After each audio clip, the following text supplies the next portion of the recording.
हर दिन बाइबल में लिखा है समय असमय तैयार रहो। हर दिन को ऐसे जियो कि अगर आज की रात, आज का दिन, कल सुबह यीशु मसीह मुझे लेने के लिए आ जाए, मैं तैयार हूं यीशु मसीह के साथ जाने के लिए, अनंत जीवन को पाने के लिए।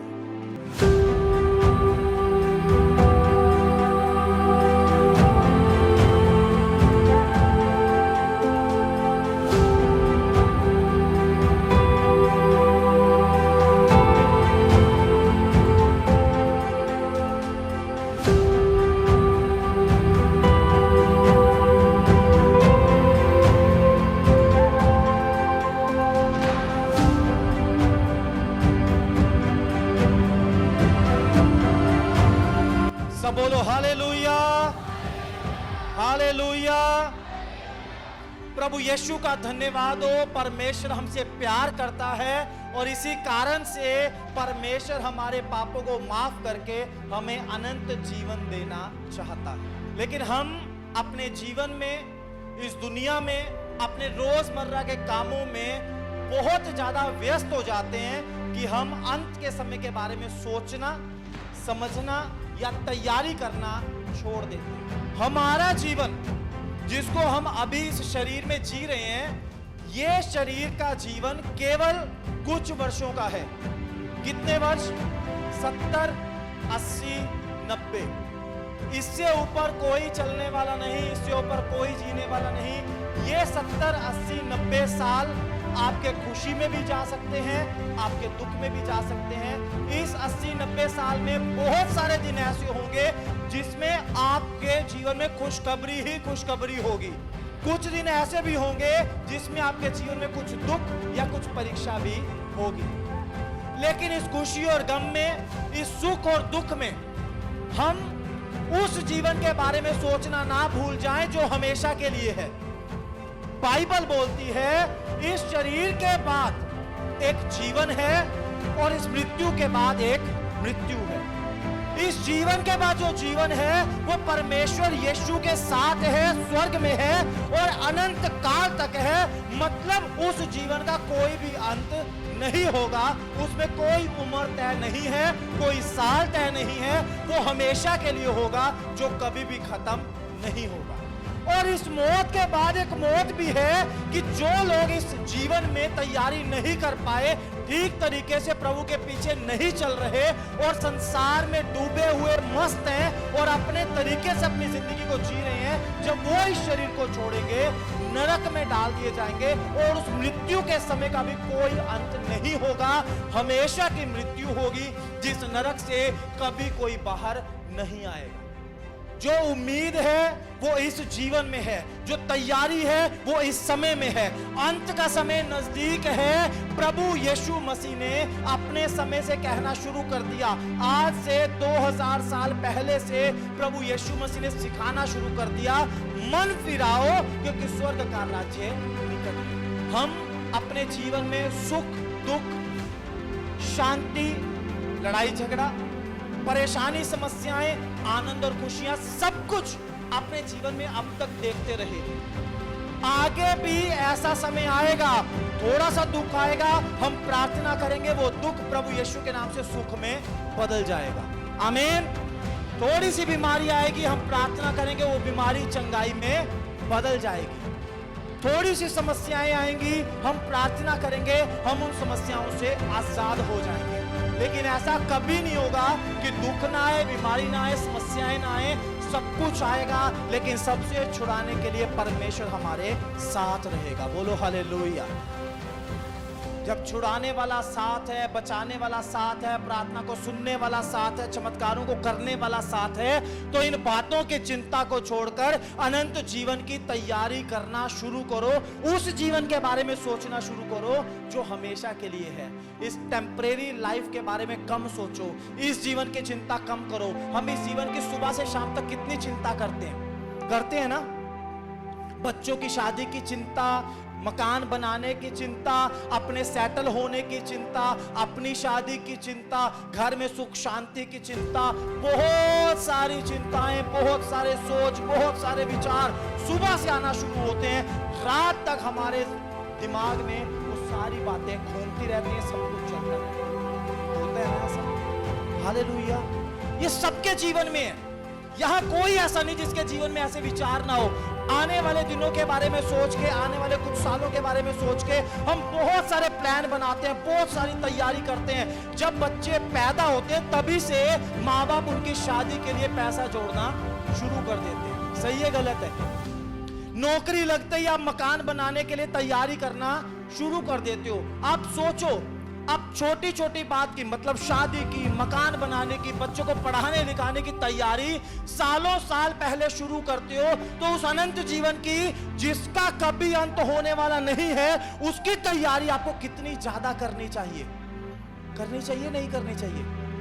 करनी चाहिए ना। लेकिन अगर हम उस तैयारी करने की बजाय संसार के ही कामों में उलझे रहेंगे, इन्हीं बातों के बारे में सोचते रहेंगे, इन्हीं विचारों में डूबे रहेंगे, उस अनंत जीवन के बारे में सोचना छोड़ देंगे, तो जिस दिन वो दिन आएगा जब हमारा न्याय होगा, जब हम इस शरीर को छोड़ देंगे, या जब यीशु मसीह का आना होगा, जब वो लास्ट डे होगा, क्या उस दिन हम तैयार रह पाएंगे? आज एक वचन मैं आपको बाइबल से पढ़वाना चाहता हूं। हम उस वचन को पढ़ेंगे बाइबल से, और अगर आपके पास बाइबल नहीं है तो यहां स्टेज से पढ़ा जाएगा, आप उसको बड़े ध्यान से सुने। मत्ती रचित सुसमाचार 24 अध्याय उसका 36 वचन से लेकर 44 वचन तक। मत्ती 24 का 36 से 44 तक हम पढ़ेंगे। उस दिन उस घड़ी के विषय में कोई नहीं जानता, ना स्वर्ग के दूत और ना पुत्र, परंतु केवल पिता। जैसे नूह के दिन थे, वैसे ही मनुष्य के पुत्र का आना भी होगा। क्योंकि जैसे जल प्रलय के समय से पहले के दिनों में, जिस दिन तक कि नूह जहाज पर ना चढ़ा, उस दिन तक लोग खाते पीते थे, उनमें विवाह होते थे, और जब तक जल प्रलय आकर उन सबको बहा ना ले गया, तब तक उनको कुछ भी मालूम ना पड़ा। वैसे ही मनुष्य के पुत्र का आना भी होगा। उस समय दो जन खेत में होंगे, एक ले लिया जाएगा और दूसरा छोड़ दिया जाएगा। दो स्त्रियां चक्की पीसती हुई रहेंगी, एक ले ली जाएगी और दूसरी छोड़ दी जाएगी। इसलिए जागते रहो, क्योंकि तुम नहीं जानते कि तुम्हारा प्रभु किस दिन आएगा। परंतु ये जान लो कि यदि घर का स्वामी जानता होता कि चोर किस पहर आएगा, तो जागता रहता और अपने घर में सैंत लगने ना देता। इसलिए तुम भी तैयार रहो, क्योंकि जिस घड़ी के विषय में तुम सोचते भी नहीं हो, उसी घड़ी मनुष्य के पुत्र आ जाएगा। आमीन। इस वचन में प्रभु यीशु मसीह बोलते कि उस दिन को, मतलब जो अंत का दिन होगा, जिस दिन यीशु मसीह बादलों पर आएंगे इस दुनिया में न्याय करने के लिए, कलीसिया के लोगों को उठाने के लिए, प्रभु यीशु मसीह बोलते हैं उस दिन को कोई नहीं जानता, ना पुत्र जानता, ना स्वर्गदूत जानते, ना मनुष्य जानते।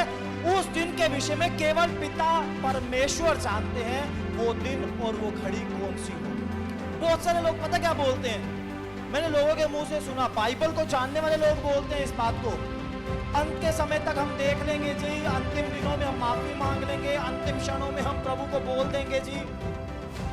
आपको एक बात बोलता हूं, अंत की घड़ी में आपके पास माफी मांगने का मौका हो या ना हो, आप नहीं जानते।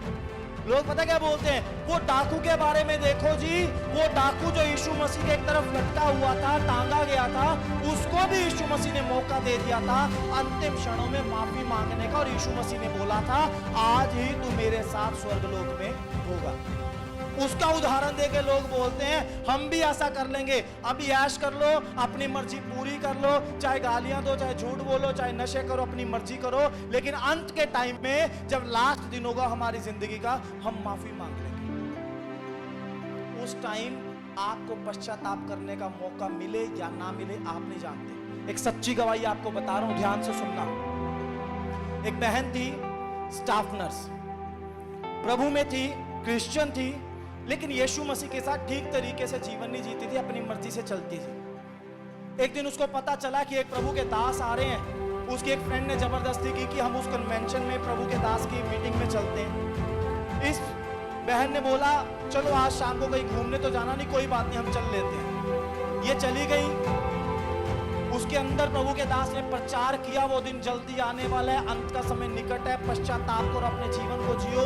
और लास्ट में प्रभु के दास ने बोला जो भी आज अपना जीवन प्रभु को देना चाहते हैं आप उठकर आगे आ जाओ। बहुत सारे लोग आगे गए पश्चाताप करने के लिए, लेकिन ये जो स्टाफ नर्स थी अपनी कुर्सी पर बैठी रही, ये सोच के अभी तो मैं जवान हूं, अगर अभी मैंने अपना जीवन प्रभु को दे दिया उसके बाद मैं कुछ भी नहीं कर सकती।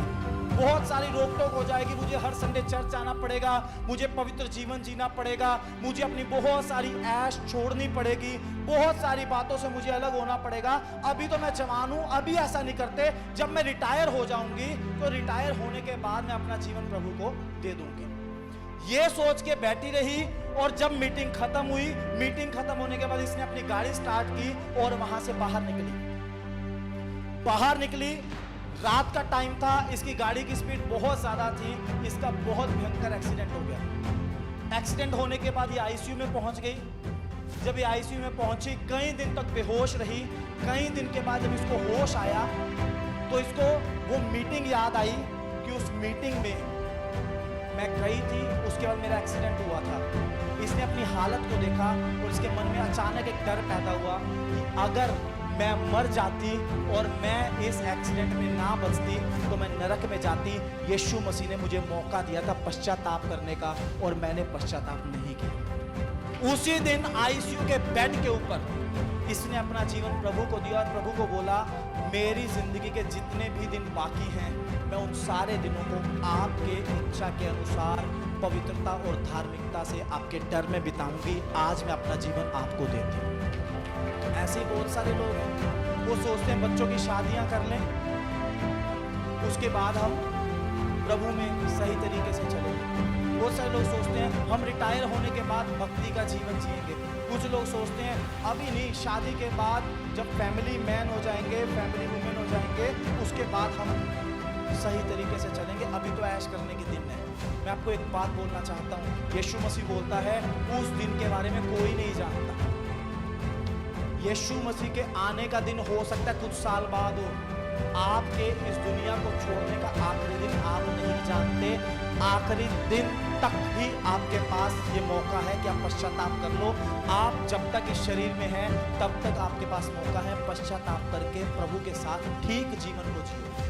अगर आप उस अनंत जीवन के बारे में, स्वर्ग में जाने के बारे में नहीं सोचते और अपने तरीके से नशे में, गाली देने में, झूठ बोलने में, व्यभिचार करने में, अपने संसार के कामों में अपने जीवन को जीते जीते ये सोचते हैं अंत के समय में पश्चाताप कर लेंगे, अंतिम दिनों में प्रभु के साथ सही चल लेंगे, आप नहीं जानते आपकी जिंदगी का आखिरी दिन कौन सा है। हर दिन बाइबल में लिखा है समय असमय तैयार रहो।